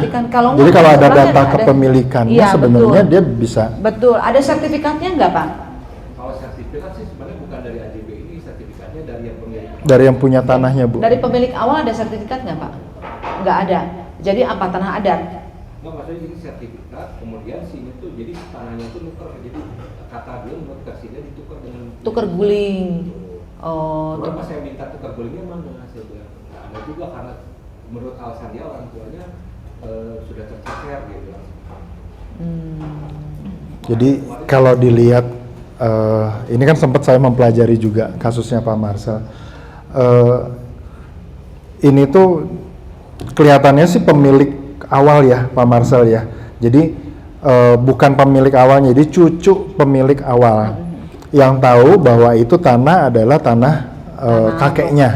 Betul. Nah, padahal setelah dibuat sertifikat itu ada garis tulisannya tanah wakaf jalan. Oh iya. Ada jelas. Ada jelas. Nah, ya. jadi menurut cucunya ini tetap mereka yang baru ini kalau ada transaksi dia harus membayar ganti rugi lah ibaratnya terhadap tanah wakaf ini gitu. Wakaf untuk jalan ini. Nah, padahal yang sebenarnya jadi interpretasinya kita secara umum adalah ketika orang sudah memberikan tanah wakaf dalam bentuknya wakaf untuk jalan, itu tidak ada nilai sebenarnya. Betul. Nah, makanya yang tadi Pak Marcel tanyakan, kira-kira way out-nya seperti apa Bu kalau memang ketemu seperti ini? Karena cucunya sendiri pun tidak bisa mengeluarkan dasar kepemilikan dari ininya mana, mereka nggak bisa ngeluarin juga. Tapi kan secara berdasarkan, enggak, dulu kakek saya loh yang punya tanah ini, nyebutnya tuh seperti itu. Sekarang jalannya dipergunakan oleh masyarakat kan Pak? Dipakai. Permintaan kemarin berapa ya Pak Marcel? Kalau diturutin lah ibaratnya 15 jutaan. 1 meter. Enggak, total. Oh, total. Total 15 jutaan ya? Setara dengan tanahnya cuma 450 juta, sedangkan si bentangan jalannya juga sekarang itu Mintanya 450 juta juga. Oh ya, nggak akan mau. Ya, sebetulnya memang Pak kalau menurut aturan itu tidak bisa diperjualbelikan. Tapi kan ini mah udah jelas ya, ada penekanan. Kalau misalkan ini tidak beli, ini nggak akan dikasih jalan gitu, nggak akan dikasih jalan ya. Itu sebaiknya Pak masuk ke ranahnya desa Pak. No, laporan ke desa. Laporan ke desa, karena itu fungsi sosial. Gitu, desa juga akan mengetahui kronologis terhadap jalan umum itu. Kalau tidak diberikan, nggak dikasih jalan, nah itu penduduk yang lain masuk lewat mana gitu. Berarti lebih baik PPAT-nya lewat camat ya? Lewat camat Pak, lewat desa dan lewat camat. Jadi biar camatnya yang menyelesaikan desa terutama, gitu. Camat kan hanya untuk PPAT-nya aja, tetapi segala sesuatu untuk surat menyurat, tukar guling dan apa segala macam itu dari desa. Berarti orangnya langsung ke sana aja, coba Bapak juga nggak apa-apa biar pinter nih nanti solusinya kayak gimana gitu kan. Untuk kedepannya kan tidak tahu ya solusinya seperti apa. Berarti pemilik lama dengan Pemilik Pak lamanya Marcel dengan Pak Marcel ke desa. datang ke desa. Oh, Datang ke desa, gimana solusinya, musyawarah dengan desa, dengan RT, dengan RW yang ada di Wilayah itu. RT RW-nya dia harus dilibatkan, Pak. Jadi berarti dipanggil, perangkat kan, desa sampai perangkat desa RT, sampai RW ya. RT RW, betul. Nanti akan ada solusi kalau memang itu jalannya untuk kepentingan umum. Kalau misalkan kita blok atau apa gimana ya, itu tentunya kan akhirnya akan menghambat fungsi sosial. Jadi biarkan desanya yang memutuskan. Betul. Terhadap orang yang Jangan menyerah, Pak. Ini berarti setengah mafia juga ya, Bu ya? Iya. Ya udah itu aja, Pak, desa aja. Dibawa ke desa. Dipanggil aja. Berarti orangnya dihadirkan juga ya? Betul. Nah, kalau begitu kan mereka kan akan ada musyawarah desa, Pak, namanya. Mudes. Pasti biasanya begitu. Oke, Pak. Benar. Pakai ini, Pak. Boleh. Yang lain nggak dengar. Mangga dilanjut. Mau lanjutin kasusnya Bapak ini. Boleh. Kalau permusyawarahan itu diwakilkan oleh pihak notaris bisa nggak? Nggak bisa. Tergantung sih, Pak. Kalau wilayah PPAT ya, Pak ya. Kalau mau oleh notaris ya tentunya ada biaya tambahan, Pak, asal mau aja. Iya. Bisa. Apa sih yang nggak Tapi bisa? sebenarnya Pak? lebih cocok ya itu, Pak, tadi PPAT-nya dari camat. PPAT-nya dari camat itu lebih tepat. Lebih tepat sih PPAT camat. Masalahkan desa ya. Iya. Lebih Ya, enak, karena Pak. dari camat biasa manggil ya kepala Betul, desanya. Betul. Wilayahnya di mana, Pak? Pak Marcel wilayahnya di mana, Pak? Cimenyan. Cimenyan ya, Kabupaten Bandung ya. Iya, Kabupaten Bandung. Lebih baik sih sama desanya, Pak. Oke. Sama PPAT juga boleh. Tapi ada biaya tambahan, Pak. Ada biaya tambahan, betul. Biaya tambahan. Iya. Ya. Oke, ada yang lagi mau bertanya? Ada lagi? Ini baru-baru akte jual beli biasa loh. Belum nanti berdasarkan hibah, belum nanti berdasarkan APHB. APHB itu akta pembagian hak bersama waris. Nah, ini saya mau nanya nih, ada titipan nih Ya, dari keluarga. boleh. Bu Aca gini, orang tua masih lengkap, masih hidup, memang sudah sepuh banget. Sistem dari keluarga ini itu tidak seperti bagi waris seperti keluarga yang lain. Jadi setiap anak itu sudah ditentukan oleh bapaknya, itu bagian mana saja yang menjadi milik anak pertama, kedua, dan ketiga. Nah, orang tua masih hidup. Ini lebih enak pakai waris atau hibah? Apalagi asetnya ini bukan di satu kota, jadi ada beberapa kota gitu, kota ya? di daerah kota. Yang namanya waris itu, Pak, dibuat itu setelah orang tua meninggal. Ya. Ya pastinya kan. Ya. Baru ada pewarisan. Baru ada waris. Nah, tapi kalau orang tuanya masih ada, kita akan membagi ke putra-putri kita, itu kita bisa buatkan namanya hibah wasiat. Oh, hibah wasiat namanya. Wasiat, gitu. Nah, dibuatkanlah hibah baru wasiat. nih. Ya, hibah wasiat itu terjadi wasiatnya atau terjadi hibahnya setelah yang memberi wasiatnya meninggal. Gitu. Jadi kalau kita punya harta nih, satu misalkan ada di Bogor misalnya. Bogor, satu ada Bandung. di Bandung, satu Jakarta. lagi ada di Jakarta, boleh. Kita dibuatkan hibah wasiat. Dibagi nanti anak-anaknya. Saya ada pernah yang begitu, Pak, mengalami begitu. Kebetulan klien saya punya beberapa properti. Berarti itu langsung ke notaris aja? Langsung ya? notaris aja.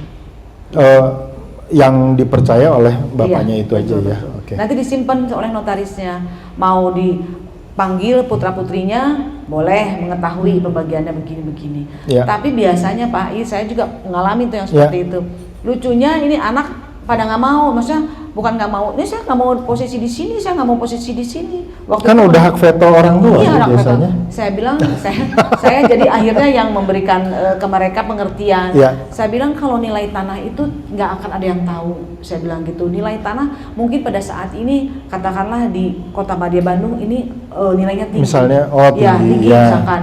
Tapi suatu hari lagi 10 tahun apa 15 tahun karena kemudian jumlahnya besar ya, itu jadi bisa lebih bisa besar. turun. Nah, sekarang aja misalkan nih saya mau ngasih anak saya ada satu di Asia Afrika. Ya.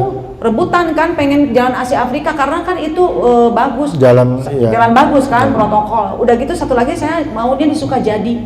Satu lagi nggak mau rebutan Pak. Pokoknya saya maunya semua Asia Afrika. Ternyata sekarang Asia Afrika sama Sukajadi mahalan mana? Sukajadi, Bu. Nah, itu kan. Nah, itu hal-hal yang begitu. Jadi betul. Harusnya tetap ikhlas ya, Bu ya. Namanya kan sudah dikasih. Namanya juga sudah dikasih. Saya bilang saya perbandingannya begitu aja. Mau nggak kita nggak namanya tanah kita nggak akan tahu nilai kemudian itu. Ada yang bisa Asia Afrika sekarang mau nggak rumah di Asia Afrika susah kan? Mau jual juga susah. Bener nggak Bu? Parkir aja susah kadang-kadang. Parkir susah. Ya ibaratnya seperti itulah gitu. Perbandingannya saya akan mengacu ke sana. Jadi kita juga jadi notaris juga harus seperti apa ya memberikan solusi itu perbandingannya tuh harus tepat gitu. Nah, kita juga harus cerdas lah ya gitu. Kalau misalnya Bu sudah dibuatkan hibah wasiat, lalu kalau misalnya dalam perjalanan waktu salah satu aset itu ada yang mau diperjualbelikan dan orang tuanya tetap masih hidup, sebenarnya hibah wasiat ini dianggap setengah tidak berlaku ya. Betul. Jadi tergantung dengan orang tua. Tergantung dengan orang tua. Berarti kan ya dalam kondisi ekonomi kan kita nggak tahu ya. Mungkin saat memberi orang tuanya masih ada. Ternyata 5 tahun kemudian, 10 tahun kemudian perlu dana untuk pengobatan atau apa? Nggak jadi masalah, tinggal didatang lagi ke notaris bahwa yang ini memang diperjualbelikan. Oh gitu. Nggak jadi masalah. Itu yang anaknya juga kan akan menjalankan wasiat, akan menjalankan hibah itu setelah orang tuanya meninggal. Tapi selama masih masa ada orang tuanya masih hidup, semua penguasaan kepemilikan apapun itu adalah tetap milik orang tua. Satu hari orang tuanya mau berubah pikiran, mau menjual, itu sah-sah aja. Sah-sah aja. Betul. Kecuali kalau memang uangnya dari orang tua tapi atas nama anak, itu lain cerita lah ya. Itu hibahnya dianggap murni. sudah langsung betul. Tapi itu pun Pak nggak boleh kita melebihi dari 1/3 harta orang tua. Jadi hibah juga nggak bisa full Pak. Tapi kan kalau dalam bentuk uang, misalnya uang liquid ya Pak ya. Liquid itu ya. beda. Jadi Ini kan kita bicara tanah bergerak ya. Iya, tanah bergerak aset. tadi. Kalau liquid mah mau diam-diam di belakang ngasih 1 triliun ke anaknya juga ya. Boleh aja gitu, ya. asal nggak ketahuan. Ini yang sifatnya benda tetap. Artinya dalam bentuk tanah yang tadi. Bentuk tanah. Kalau syarat transaksi hibah apa aja? Transaksi hibahnya hibah apa yang tadi saya hibah real ya. Hibah real tentunya harus ada orang tua, KTP orang tuanya, kartu keluarga orang tuanya, buku nikah orang tuanya, NPWP orang tuanya. Tapi jangan lupa Pak, hibah itu tidak boleh full ke satu anak memberi, karena ada bagian anak-anak lainnya yang dikasih tahu oleh kita tuh namanya bagian legitimasi borti gitu. Nah itu juga sama dengan bagian waris itu namanya ya. Jadi hibah itu kalau kita mau memberi, semua harus dikumpulkan anak-anaknya dan menandatangani persetujuan hibah. Oh, gitu. Walaupun namanya tadi hibah wasiat ya Bu ya? Bukan hibah wasiat yang sampaikan. Yang hibah ini hibah. Kalau hibah wasiat memang sebaiknya kumpul semua. Karena kan ada dibagi. Ini rumah ini buat A, ini rumah ini buat B gitu. Nah, kalau misalnya sudah ditentukan nih Bu, hibah wasiatnya udah ada nih. Kebetulan orang tuanya meninggal, tapi si anak tidak menjalankan ketetapan apa yang sudah ditetapkan oleh orang tuanya karena anggapan beberapa anak ini adalah pembagiannya itu memang tulisan ayah sama ibunya, tapi tidak di depan notaris. Ini pemecahannya gimana kalau seperti kalau itu? tidak di depan notaris memang jadi statusnya jadi di bawah tangan Pak. Di bawah tangan ya, jadinya. di bawah tangan karena tidak ada hukum yang menaungi itu. Ya. Itu kan jadi ya musyawarah. Solusinya musyawarah lagi. Udah dapat gratis. Harusnya dibagi. Pengennya ya. Ibu tadi boleh mau. Oke Bu, silakan. Siapa? Oh, Ibu dulu ya. Ya udah, nanti Bapak bentar ya. Saya mau tanya, kalau pembagian warisan itu untuk di Chinese apa laki-laki lebih besar atau sama? Kalau di Chinese itu sama dengan sebetulnya yang saya tahu ya Bu ya, sama dengan hukum Islam. Pembagiannya, tapi itu kan adat Bu, adat. tidak tercatat di dalam hukum perdata yang berlaku. Itu tergantung dari adat istiadat keluarganya, Bu, mau mana. Memang yang saya dengar itu Chinese itu 2:1. Jadi Tetap laki-laki ya, laki-laki dua, perempuan sama dengan satu. hukum Islam. Islam juga sama. Tapi itu pun kalau hukum Islam ada jelas ketetapannya, kaidah-kaidah hukumnya. Nah, kalau di Chinese itu kan ada istiadat. Boleh kita pakai, boleh juga tidak. Tapi kalau sudah masuk ke meja kita, ke notaris, tentunya yang akan berlaku adalah hukum positif sekarang, hukum perdata. Jadi pembagiannya sama. Ya, Pembagiannya sama ya Bu ya? betul, kalau udah masuk ke meja notaris. Kalau misalkan ada musyawarah di balik itu, ya namanya kita ini ya pembagian waris ya, tergantung adatnya dia masih kuat dipakai apa enggak gitu Bu. Gitu. Oke. Ada yang mau ditambahkan? Pak, silakan Pak. Terakhir ya. Maaf nambah. Siap, boleh Pak. Bu, saya sedang ngurus surat keterangan ahli waris. Karena kedua mertua saya dua-duanya udah meninggal. Apakah dari surat keterangan ahli waris ini sudah cukup untuk kalau nanti asetnya ini, aset mertua almarhum ini bisa dijual belikan? Mohon maaf Bapak, pri atau non pri Pak? Mohon maaf sekali. Bapak, Pribumi atau non pri? Pribumi atau non pribumi? Nah, kalau pribumi ya Pak, ini mohon maaf banget ya, ini saya memang ada di dalam undang-undang itu ada ketetapan seperti itu ya, karena aturannya ada sedikit gitu, ada yang membedakan. Nah, kalau untuk pribumi Pak, cukup sebetulnya untuk ke desa dan ke kecamatan. Tetapi Pak ya, ada lagi yang menyatakan ingin untuk dikukuhkan di pengadilan agama. Gitu, tergantung biasanya dari banyaknya putra putri Pak, dan dari banyaknya warisan. Itu biasanya pengukuhannya langsung dari SKW, namanya SKW, surat keterangan waris. Pertama kita ajukan ke desa, kemudian diregistrasi oleh kecamatan. Nah, kita ajukan lagi ke pengadilan agama dengan PAW, namanya pengadilan agama Pak. Kalau untuk muslim, kalau untuk Kristen pengadilan negeri gitu. Nah, itu masuk Pak, nanti kita kukuhkan di pengadilan agama, nanti ada sidang, para ahli warisnya dipanggil untuk penetapan di pengadilan negeri tersebut. Gitu. Kalau mau lebih kuat, nih ya, kalau mau lebih kuat, karena kita nanti lihat dari kasusnya Pak, pengukuhan itu biasanya putra putrinya yang beberapa yang memang ada beberapa ya lebih dari 2 biasanya suka minta pengadilan negeri itu lebih dari 2, terus kemudian juga hartanya udah di mana-mana, nah itu Pak gitu. Oke, ada. Boleh. Nah, tambahan. Sehubungan dengan waris itu ya, misalnya saya dapat titipan, lalu saya tahu kan tentang bapak itu istrinya 1 orang, anaknya 6, tapi dalam perjalanan waktu kita udah mulai pasangan, muncul ada anak dari istri kedua apa gitu, dan dia mengatakan bahwa dia berhak untuk warisan. Nah, lalu ahli waris dari istri pertama ini bilang pokoknya terjual aja dulu, nanti kita bagi, tapi anak itu yang istri yang dia nggak mau, dia pengen masuk ke ketetapan waris. Emang bisa ya Bu? Tergantung Bu, kalau pernikahannya siri atau siri. Nah, kalau siri itu sebetulnya kan tidak tercatat. Tidak tercatat ya. Tidak tercatat di pengadilan, tidak ada tercatat dalam ketetapan hukum. Tidak termasuk. Tapi kan itu hubungannya secara biologis ya Bu ya. Kalau hubungan secara biologis biasanya kan musyawarah dari keluarga itu. Tapi haknya Bu, kalau untuk siri itu sebetulnya tidak sama dengan hak yang sah. Gitu. Kalau menurut aturan perundang-undangan. Nah, tapi biasanya kalau orang kita tuh suka ya udahlah gitu daripada berapa ribut. Bu, kalau siri? Kenapa? Kalau siri berapa bagian? Sebenarnya nggak ada ya? Nggak ada. Karena kalau tidak tercatat sebagai pernikahan ya jadinya. Gitu. Kalau tidak dimasukkan dalam keterangan waris juga nggak masalah. Jadi betul ya Bu ya, soalnya si kakak tertuanya bilang untuk 3 orang anak itu namanya ABC itu mesti ridho kita. Betul. Karena nggak ada nggak ketetapan dia yang menyatakan istrinya punya buku nikah, akta nikah. Kemudian ada nggak ketetapan yang memang ayahnya mensahkan anak itu di pengadilan. Nah, kalau anaknya disahkan di pengadilan, walaupun anak di luar nikah ya Bu ya, walaupun anak siri atau anak di luar nikah, kalau itu bisa haknya sesuai dengan anak sah. Harus ada bukti tertulis, betul.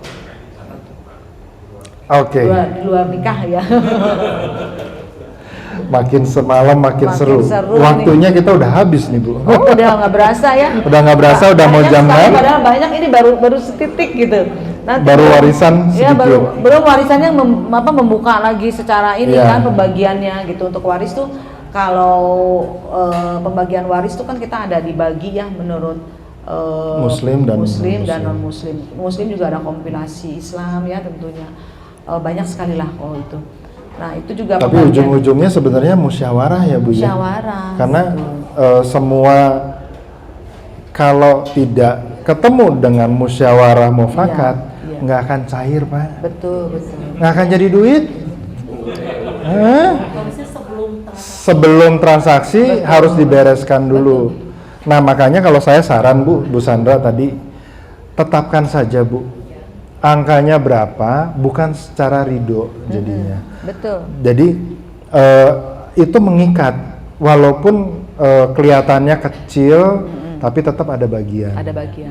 Ya, dibuat ibaratnya jadi kayak perjanjian sendiri dengan notaris lah. Betul. Iya. Lalu yang menerima 3 orang ini juga. Lebih baik amannya tanda tangan Bu. Tanda tangan Bu. Tanda tangan walaupun hanya baru angka ya. Betul. Buat saya. Iya, lebih baik tanda tangan lah Bu, supaya nanti kita mengantisipasi dia menggugat pada saat udah kepemilikan. Kan udah tanda tangan ya terima dong angkanya ya. Bisa nggak sih kalau misalnya kita lagi AJB di notaris, tiba-tiba yang 3 orang itu datang bilang nggak setuju, bisa nggak? Nggak pengaruh Bu sebenarnya. Tetap ada yang itu. Betul. Buat perjanjian terpisah Bu biasanya. Kecuali dia bisa menyodorkan bukti sah, betul, pengadilan atau memang dia tercatat perkawinannya atau ibunya punya buku nikah, gitu, dengan buku nikah juga bisa. Saya ngobrol sama ibu sih nggak punya. Ibu yang kedua itu sangat sederhana ya. Nggak punya apa-apa sama sekali, tidak catat apa-apa ya. Makanya dia tahunya bahwa anaknya dibiayai di sekolahin sampai selesai. Oh iya. Ya susah ya Bu ya, kalau dia mau menggugat juga dia nggak akan kuat, betul. Tapi ya namanya manusia ya, maksudnya kalau ada nilai dia pasti akan kejar dengan cara apapun gitu. Akhirnya pengen menggagalkan transaksi atau apapun lah ya gitu. Makanya di awal sebelum transaksi udah Bu. Udah. Buat aja nilainya berapa. Dibuatkan aja surat pernyataan lah bahwa dia akan menerima pembagian sekian, bahwa ini tidak akan mengganggu nanti proses transaksi, kemudian tidak ada akan gugatan, menseketakan gitu. Ya walaupun secara hukum tidak kuat, tapi kan kayaknya istilahnya males ya gitu, boengnya kalau digituin. Repot ya, gitu. Sih memang. Gitu Bu. Macam-macam lah Bu, memang kita itu menghalangi sebenarnya enggak Bu, karena kan dari notaris taunya kan yang sah. Sebenarnya nggak ini sih, cuma kan kadang-kadang kalau notarisnya tahu, jamnya tahu, tiba-tiba yang 3 datang bawa huru hara kan males juga males gitu loh. Juga ya, selesaikan dulu lah, paling kata nah lebih baik selesaikan dulu dengan notaris, dengan yang jadi bersembilan lah anggapan, itu udah ada way out dulu. Nah ketika ini sudah tahu, angka-angkanya udah tahu, sebenarnya adalah peran agent atau prinsipal hadir di situ untuk bagi-bagi uang. Karena kalau nggak seperti itu nanti meleset semua Bu. Ada yang pajak belum dibayar, ada yang ini nggak dapat, ini nggak dapat. Lebih baik karena kita tahu pembelinya siapa, kita yang sedikit ngatur lah ibaratnya, uang segini masukin ke sini, ini segini, ini segini. Sekarang agent tuh dituntut seperti notaris. Bukan Bu, asisten. Asisten Bu. Harus menyerap ilmunya notaris gitu. Karena agent juga berperan sebagai penengah dari yang akan kita transaksikan. Jangan pokoknya saya mau ngejual aja, jangan Pak. Jadi mengetahui terus memberikan solusi bagaimana supaya kita ujungnya sih goalnya kan memang transaksi ini terjadi, Tapi kan dalam mana perjalanan transaksi terjadi kan banyak lika-likunya. Nah, pengetahuan yang seperti ini nih yang memang harus dikuasai oleh agent. Akhirnya banyak sebetulnya yang memang kalau agentnya kita, maksudnya nggak hanya goalnya yang di ini, prosesnya ini kita jalanin, kita akan jadi pintar. Tadinya mungkin kita transaksinya dalam 1 bulan 100, kalau kita cerdas malah bisa jadi 1000, ibaratnya kan begitu. Ya. Amin. Banyak lah Bu, proses-proses transaksi atau pengalihan hak ini banyak. Ada juga APHB Bu yang nanti saya sampaikannya. APHB itu ada, walaupun kita jarang terjadi. APHB itu gini Pak, akta pembagian hak bersama. Jadi dia ahli waris nih, di sertifikat udah atas nama ahli waris. Bertujuh misalkan. Nah dia mau balik nama ke atas nama 1 orang anak. Gitu. Itu namanya APHB. Itu namanya APHB. Berarti istilahnya kayak dikuasakan 1 orang gitu. Balik nama apa biasa. Berarti ibaratnya kayak dibagi. Tapi memang si 1 orang misalkan anak yang nomor 5 nih mau membeli tanah itu, tapi ini masih waris nih sebetulnya. Masih waris. Jadi dia tetap keluar uang. Untuk ini aktanya namanya akta APHB. Pajaknya sama seperti jual beli biasa. Wow. Iya. Gitu, tapi kan dia enggak proses. Iya. Jadi ada kalau yang hal-hal yang seperti itu terjadi di antara rekan-rekan agent, ambil aja ya. Apapun kesulitannya, ambil Pak. Ambil dulu, mikirnya nanti, ambil aja. Konsultasinya nanti. Iya. Semua pasti ada solusi lah gitu. Kalau belum dibalik nama, misalnya itu dikuasakan ke 1 orang gitu. Nggak bisa nggak pakai surat kuasa. Jadi misalnya ada 7 orang. Nah ini itu jadi kekayaan tertua ya sebagai. Kuasanya untuk apa? Kuasa. Jadi dia kuasa jual. Nanti jual kan misalnya pada sibuk semua. Termasuk terima uang. Termasuk transaksi atau akad. Ya. Nah itu harus di akta notaris Pak. Ya, kuasa jualnya ya. Nah, kuasa itu yang berhubungan dengan notaris. Betul. Berarti ketemu sama notarisnya dulu. Yang sisanya itu yang keluarganya yang lain itu harus datang ke 1 notaris untuk memberikan kuasa jual. Nah, biasanya saya juga ada yang seperti itu. Saya akan tanyakan ke notarisnya, betul nggak ini kuasa jualnya para ahli warisan datang. Kadang-kadang ada yang lengkap nggak gitu. Kita harus lihat fotonya, sidik jarinya. Kadang-kadang khawatirnya Pak yang begitu tuh suka sebagai 1 atau 2 orang yang nggak datang main begitu aja, kita yang khawatir begitu. Jadi kita juga harus yang begitu, nggak boleh di bawah tangan, harus notaril. Harus notaril ya. Betul. Juga pernah sih waktu itu di notaril ada surat kuasa jual, tapi di bank misalnya bank yang kerja sama notarisnya itu nggak bisa ditolak yang surat kuasa jual yang dari notaris A misalnya. Iya. Yang sama notaris yang banknya ya ditolak itu. Jadi harus pakai notaris bank kalau misalnya mau gitu kan. Surat kuasa jualnya harus ke dia. Ya. Sebenarnya bisa nggak Bu kayak begitu? Ya berarti memang notaris yang ini dia juga nggak secure memakai yang dari ini gitu kan, dari notaris lain. Pasti ada alasan lah kenapa. Alasan lah gitu. Jadi memang yang seperti itu kita notarisnya memang harus cermat ya. Kan notaris juga punya feeling sendiri ya Pak ya. Udahlah diamankan sejarahnya nih, apalagi mau melalui bank, lebih baik dipanggil bikin kuasa ke saya gitu. Nanti walaupun ke banknya tidak dengan hari yang sama, tapi setidaknya si para ahli warisnya datang ke sudah berkumpul sebelumnya gitu. Memang sebaiknya seperti itu sih kekhawatirannya. Cukup? Udah ya? Selesai ya? Kalau nggak pulang-pulang gitu. Oke, teman-teman buat yang mau catat nomor handphonenya Ibu Ocha, saya bacain ya. 0812 230 9195. Gampang loh. Ya, saya ulang ya. 0812 230 9195. Ibu Cahya Ningsi Teja Wisastra atau Ibu Ocha. Yang gampang Ocha aja. Ocha notaris Kota Baru. Nah, kantornya itu di Kota Baru, cuma nongkrongnya di tetap di Kota tetap Kota Baru ya. Bukannya di Belawan ya, Bu ya? Enggak, itu kafe. Oh, kafe. Kabupaten Bandung Barat. Areanya Area lingkupnya sebenarnya luas, Pak. Iya. Bandung. Bandung Raya. PPAT-nya sih PPAT-nya Kabupaten Bandung Barat. Kalau notaris kita kan wilayah provinsi. Jadi bisa kerjasama sama notaris lain sebenarnya. Ya, saya undang biasanya rekan yang PPAT-nya Kota Madia gitu. Jadi sebetulnya kerjaan kita mas se-Indonesia ya.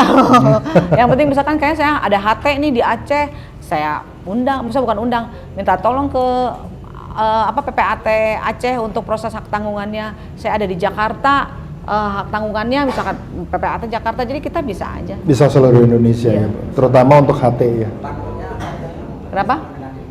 Saya alhamdulillah BUMN udah semua. BUMN tuh Mandiri, BJB, BTN, BNI, BRI, itu BUMN saya ada pegang.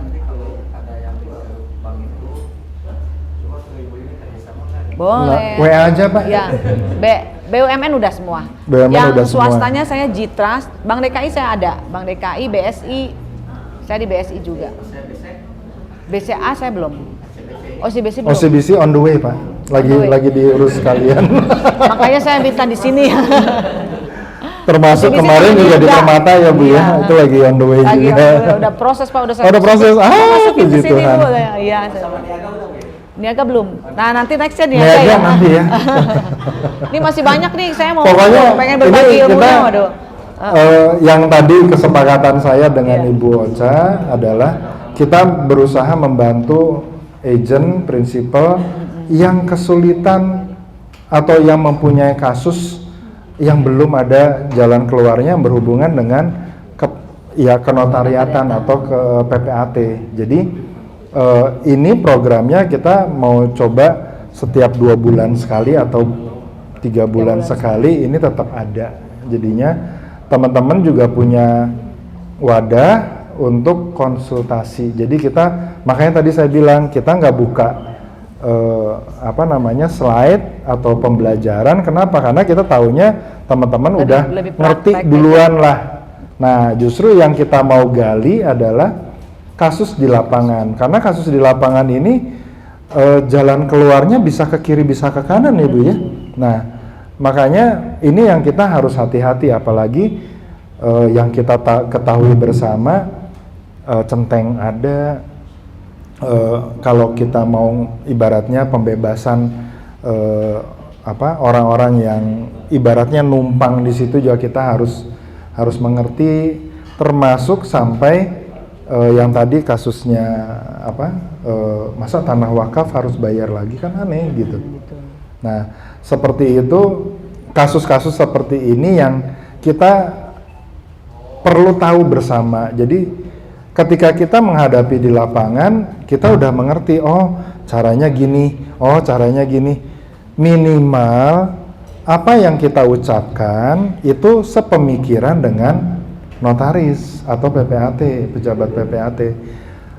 Jadi ngomongnya biasanya gini, setahu saya notaris maunya seperti ini atau PPAT maunya seperti ini. Kalau memang dari keluarga tidak kurang menyetujui pendapat saya, boleh kita main atau mampir ke notaris ya Bu Ocha atau yang lain untuk konsultasi.